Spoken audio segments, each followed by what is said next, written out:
This video is brought to you by Innova Electronics.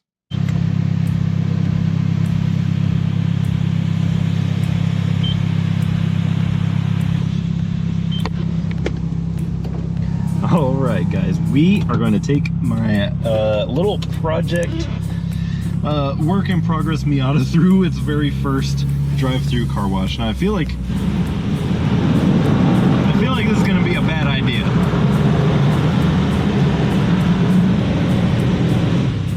Because this thing always has something wrong with it. This is the best it's driven since I've owned it. And I feel like I might jinx it. Either by saying that it's been driving really well. God, where's the front on this thing? There we go. Either by saying that it's been driving really well or taking it through the car wash. I feel like one of those things is 100% gonna jinx me. So, let's see how this goes. Now I know for a fact the passenger window right here leaks. Not a lot, but that's when I do it myself. So we're gonna see just how bad it leaks in the automatic bay. Also, why did that side not?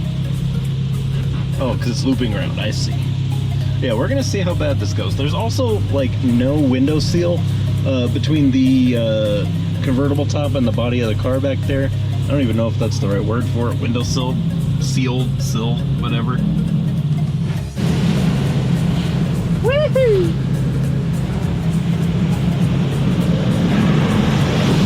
Oh my god! That's so much water! Oh no! That side's gonna get bad. Where's my emergency towel? Oh shit! Why is this side not dripping all that bad? But it literally, like, look at this. Like, it like sprayed on me, dude. Maybe I need this. We're gonna I need to set up a towel.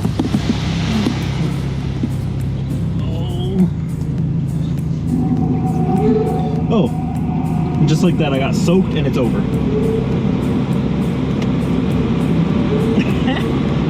Put my towel back behind the seat. Don't own a convertible if you don't have to.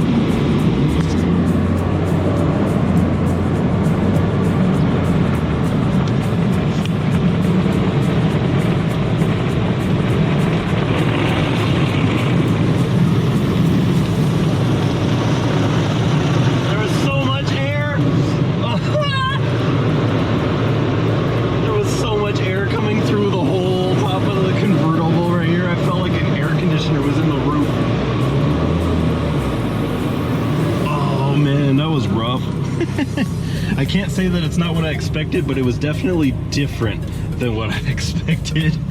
All right, let's go air dry the rest of this car off here real quick. Gotta be careful because I haven't driven a rear wheel drive in a while, and the tires back there are terrible and wet. Even though this has no power, it also doesn't weigh anything, and it will get away from you if you're not careful. You know, one thing that does suck about the Miata is it's not even lowered, and everybody's headlights shine right through the back window into the mirror and right back into your face. And it doesn't help that I have to like lean down like this to see the light that's up there, because I gotta wait for it to turn green and I can't see it. Like this, can't even see the lights. I gotta do this. So tiny, dude. And again, the car's not even low. I know people that are like slammed in these Miatas. I don't know how they drive it. I can't even see. And granted, I'm 6'1", but like, damn.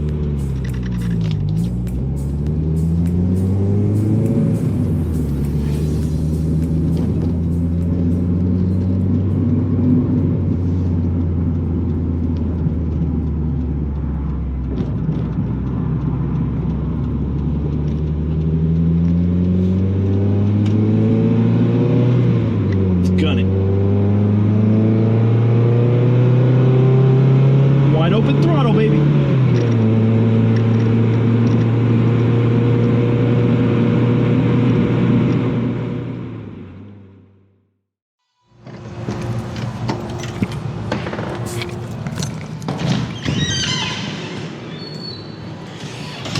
All right, guys, it is not over yet. I just got home And it is time to pick up my package from the Amazon locker. So let's pull up my barcode here real quick. Let's find out what we got here. Let's see here.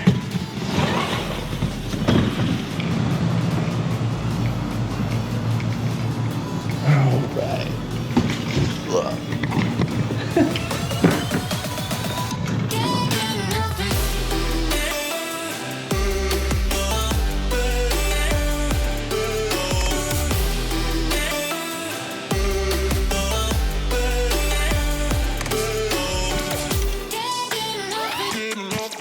I can't tell you at the moment with them boxed up which is which, but 2 of these are front and 2 of these are rear. These are Coney orange shocks for the Miata. Now, I went with Coney, 1, because they were on sale on Fitment Industries, but I can stand by the brand because I ran Coney yellows on the Volkswagen for years.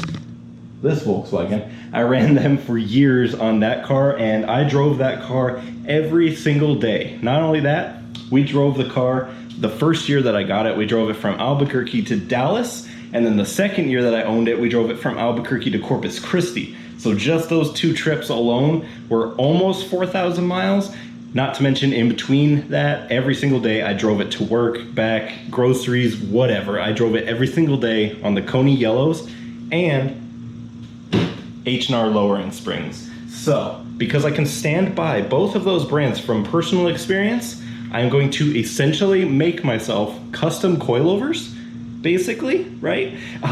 Because these are sport rated shock absorbers and literally sport lowering springs. So I'm gonna pair the 2 of those together. We're gonna completely overhaul the Miata's suspension, and this is going to make a so much better ride.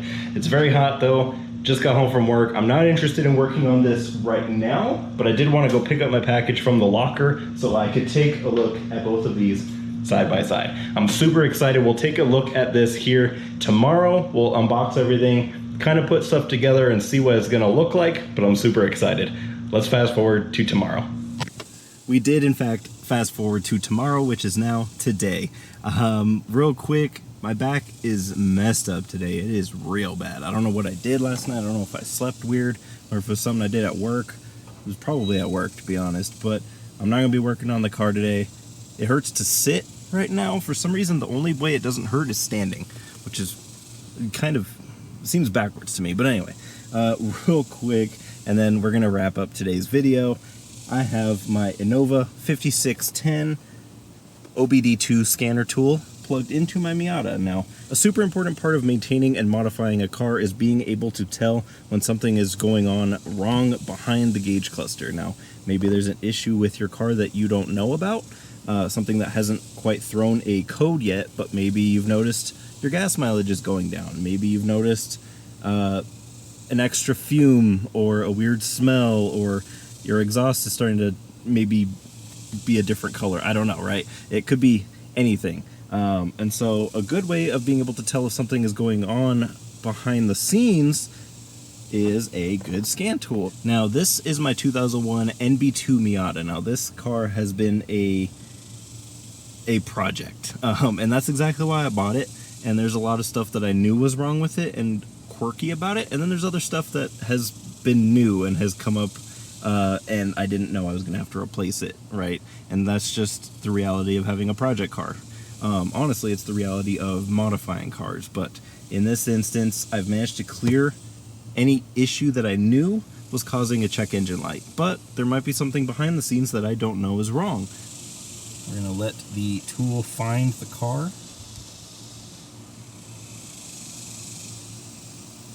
You can hear all the cicada bugs out there. I assume you can hear it on the camera, but they're crazy, bro. New Mexico, we had them in New Mexico, but it wasn't as crazy as this. Let's see, skip this because we have installed the app. Okay, so right off the bat, I see a lot of green up here, which is really nice. And again, I suspected this because this car has been a work in progress. We're just going to call it that. I had all sorts of fueling issues when I bought it. So after all was said and done, and I have these videos up on my channel too, but we have replaced injectors, coils, we had the plugs that we did the wires, and eventually we found out that it was a bad injector.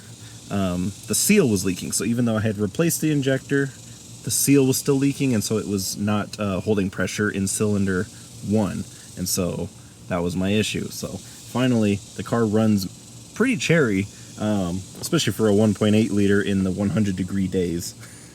It does what it can, but I'm glad to see that on the computer we show everything is good to go. This is really the first couple of weeks that it's driven to and from work, which is really the only time I've tried it, because I don't want to go do a mountain cruise or something and then have it like die on me. That would be horrifying. So I've only driven it to and from work, and it's done mint. It's done really, really good. Also, I'm sorry if I look a little bit sweaty, but it is very warm. It's 101, a high of 102, but let's see. Feels like 109 because the humidity is 41%. Okay, so I went ahead and connected my phone to the OBD tool, and I think it'll make it a little bit easier just to kind of go through some of these settings. So I put in a rough estimate of the mileage. I could see it right there, but it's within a few hundred of this. Maintenance items. 4 items due at 157, so pretty much now. Estimated cost 233. Let's see, multi-purpose lubricant, lube lock cylinders, latches, hinges, and pivots. But this tool is really cool because it allows me to see, you know, some of the stuff that's coming up on the vehicle, and so it kind of gives me like a heads up, like, hey, look out for this stuff. Let's see. Warranty. I'm figuring since this car is 22 years old, it probably doesn't have a warranty. Predicted repairs. Let's take a look at that. So we've got here 12% probability. Replace the ECM. I don't really know why I would have to do that. $1,600 though. Again, chances are really low that something like that would need to be replaced. Replace the camshaft position sensor. Replace CAT.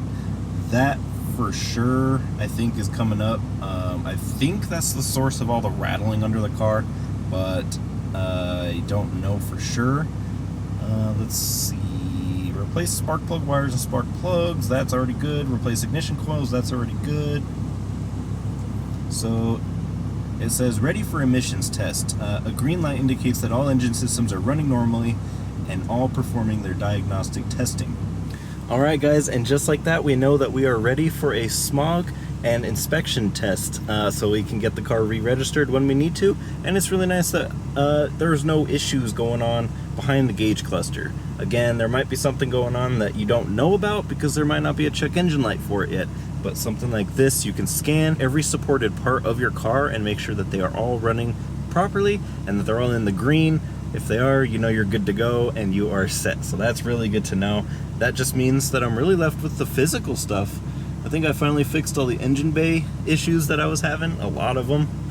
I'm not gonna pretend that it wasn't a lot of issues, because it was a lot of issues. Like the car went from driving to not driving to driving to not driving, like over the period of 6 months, and I've only really driven it a few hundred miles. So I'm glad that it's finally operating at 100%, and now I can focus on getting the seat just a little bit lower, getting the suspension thrown on, rotating the tires, and finishing the paint, because I tore all the wrap off to paint it and then it got really hot and I didn't do it. Thank you Innova Electronics for sending me out the 5610 OBD2 scan tool, and I am really excited to have this in my arsenal of tools, because just the ability to know that my car is running the way it's supposed to be, just because I don't see the check engine light doesn't mean something's not going on, and knowing that it's running at 100% makes me feel much better. But thank you guys so much for watching. Hopefully you enjoyed it, and I will see you in the next video.